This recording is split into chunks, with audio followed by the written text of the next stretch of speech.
Los pares pueden representarse por medio de vectores. Como se vio anteriormente, los pares que tienen el mismo momento, sin importar si actúan en el mismo plano o en planos paralelos, son equivalentes. Por lo tanto, no hay necesidad de dibujar las fuerzas que en realidad forman un par, con el propósito de definir el efecto que dicho par tiene sobre el cuerpo rígido. Entonces, lo que nosotros hacemos es simplemente esto. Está el plano y este sería el par. Entonces, lo que nosotros hacemos es poner un vector que represente al momento, cuya magnitud pues es f por d. Ya nosotros lo único que tenemos que hacer es acomodar la dirección de este vector haciendo el producto cruz de los vectores unitarios que nos resulten en este plano, es decir, los vectores base de este plano. Entonces tenemos nosotros un vector unitario que da la dirección de este momento. Y ya con eso nosotros podemos descomponer este momento en X, momento en Y y momento en Z, X, Y y Z. De esta forma tenemos la descomposición de este momento en 3 dimensiones.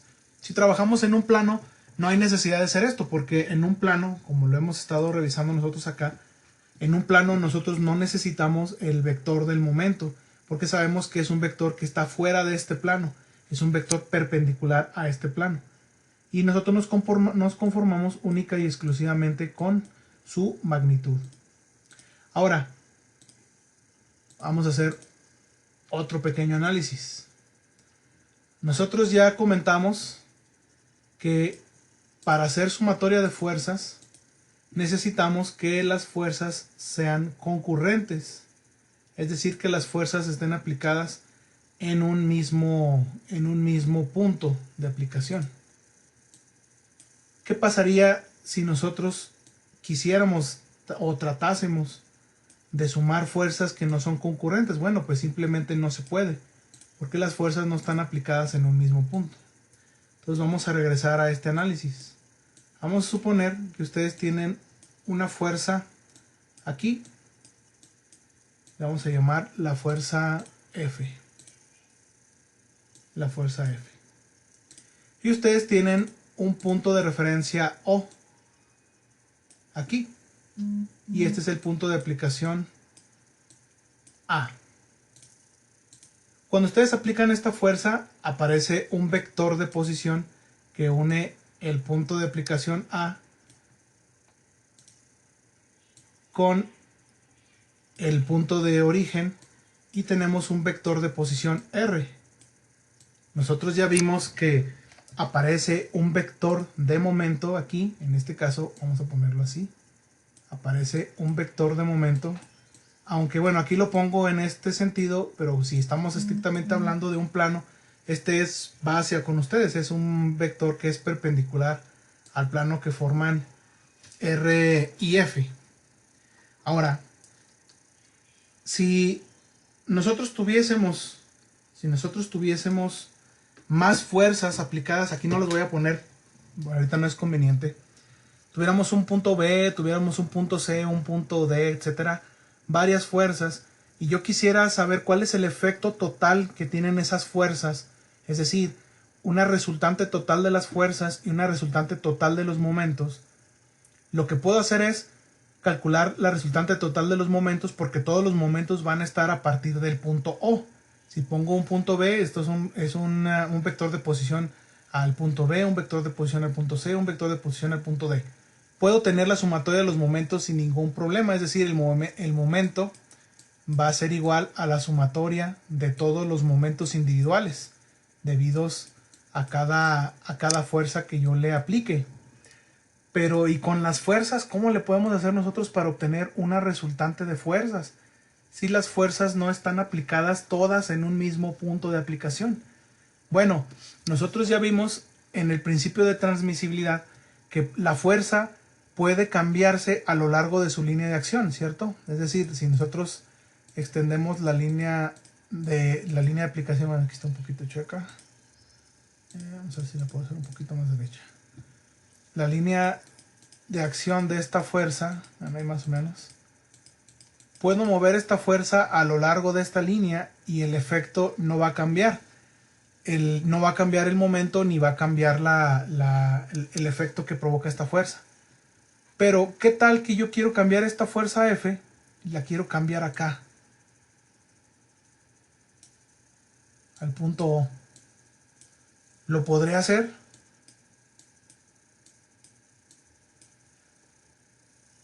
Pues no, ¿verdad? No lo puedo hacer porque no puedo mover estas fuerzas. Pero sí puedo hacer un pequeño truco para moverlas. ¿Qué tal que agrego esta fuerza F y agrego aquí, en este punto, agrego una fuerza menos F?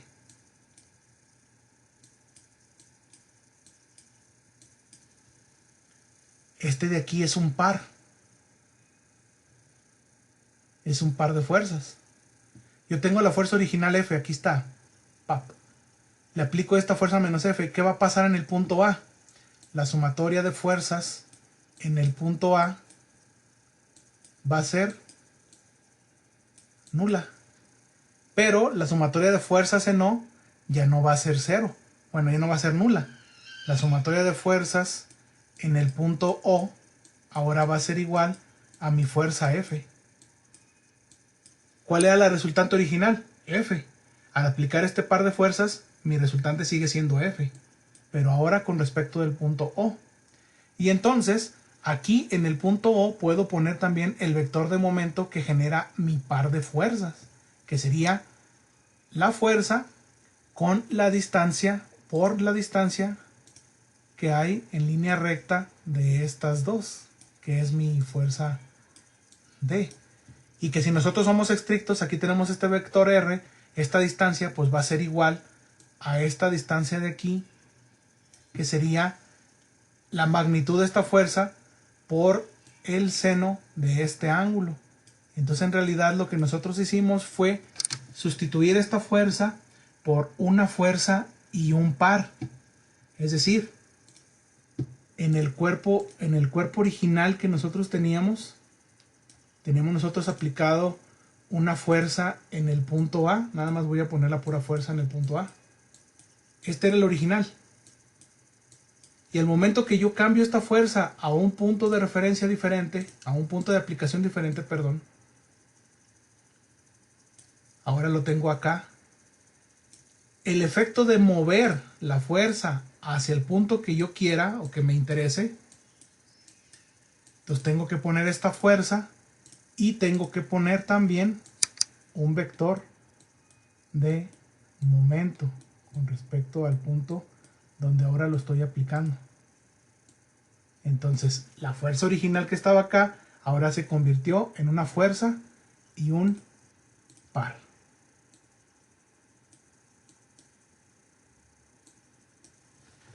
Ustedes se pueden preguntar, bueno, ¿y eso para qué? ¿Para qué tenemos la descomposición de una fuerza dada en una fuerza y un par? Aquí está la fuerza, aquí está lo que les acabo de explicar, aquí tenemos la relación, aquí está el efecto que tiene, que es la fuerza ahora aplicada en O con el momento. ¿Esto para qué lo hacemos? Bueno, hacemos todo esto porque de esta manera, bueno, aquí no hay mucha información, seguía haciendo eso mismo. Entonces me voy a regresar acá al dibujito de acá. Esto es porque si ahora nosotros tenemos un cuerpo, bueno, voy a usar este mismo de aquí. Si ahora tenemos nosotros un cuerpo rígido en el que ahora tenemos la fuerza 1 y ahora tenemos la fuerza 2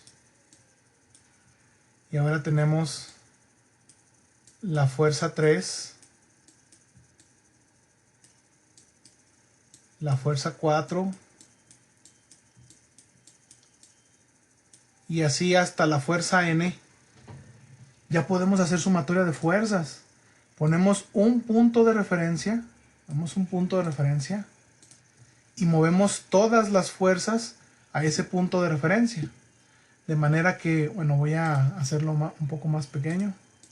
De manera que si tenemos nosotros un cuerpo rígido, este cuerpo rígido lo vamos a poder representar de la siguiente manera. Voy a poner nada más 3 fuerzas para generalizar. Vamos a poner aplicado aquí la fuerza 1, la fuerza 2 y la fuerza 3. 3 fuerzas. Pero podemos aplicar las que nosotros querramos. Ponemos arbitrariamente un punto de referencia O. Estos puntos de aplicación serían A, B y C para las fuerzas F1, F2 y F3. Ahora nosotros cambiamos todas las fuerzas al punto de referencia y tendríamos la fuerza 1, la fuerza 2 y la fuerza 3 en un mismo punto. Ahora ya son fuerzas concurrentes. Y además, aquí tendríamos nosotros el momento de la fuerza 1, el momento de la fuerza 2 y el momento de la fuerza 3. Por lo que tenemos ahora en el mismo punto O de referencia, tenemos nosotros sumatoria de fuerzas para que nos dé una resultante de fuerzas y tenemos sumatoria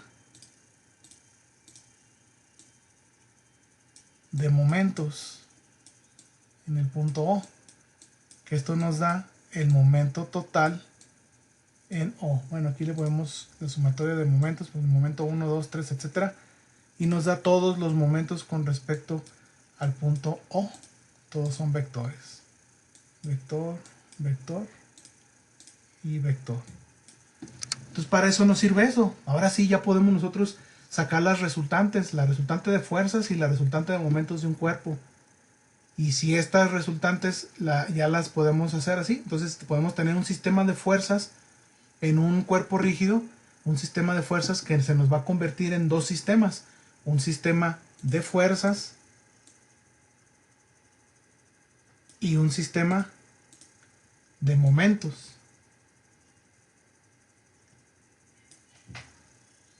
Que en la partícula solamente teníamos sistema de fuerzas, pero ahora vamos a tener sistema de fuerzas y sistemas de momento. Cada una de estas fuerzas genera un movimiento.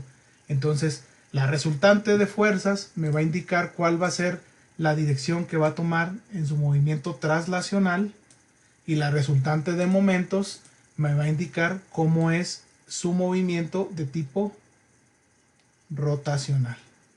Esos van a ser los dos efectos. Estos van a ser los dos efectos que vamos a tener sobre el cuerpo rígido. ¿Sí? Y listo. Entonces, ya si ustedes quieren darle una leída a esto un poquito más, con más calma, está en el libro de Mecánica Vectorial para Ingenieros. En las páginas, bueno, empezamos desde la página 110. Aquí desde la página 110, 111 hasta adelante. Es la descomposición de una fuerza dada por un par.